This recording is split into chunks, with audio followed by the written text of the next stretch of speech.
Најдосно до утре Министерството за финансии треба да испрати писма до банките, кои треба да ги достават понудите за финансирање на проектот Брза пруга од Коридорот 10, како дел од британското партнерство. Првиот човек на финансии Димитриевска Кочовска вели дека крајен рок кога банките треба да достават понуди не е одреден.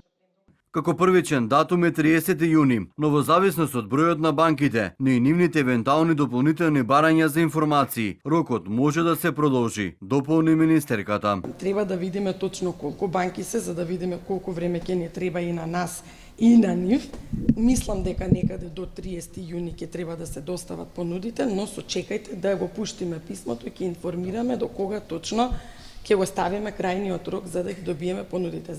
И додека владата чека понуди од банките за изградба на брза пруга, од Министерството за транспорт и врски за телевизија 24 велат дека се уште работеат на разработка на физибилити студијата за овој проект. Ова е приоритетен проект стратешки за државата и владата е целосно посветена на брза реализација на истиот. Исто така владата веќе формира координативно тело кое работи на реализација на договорот со Обединетото кралство. Во однос на проектот, принципот на градбата да биде заеднички согласно ФИДИК правилата, информира од Министерството за транспорт и врски. Брзата пруга е само дел од проектите кои ќе треба да се финансираат преку кредитот, со здравствениот проект за болници и медицинскиот факултет, како и проекти во секторите за енергетика и животна средина. Македонија ќе се задолжи за 6 милиарди евра.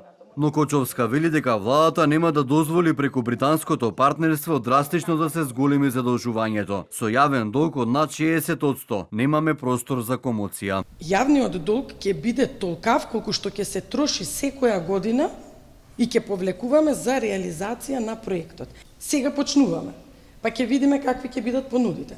Од кога ќе бидат понудите, треба да имаме постапка, така, треба договор да се склучи. Ние сега само го обезбедуваме финансирање.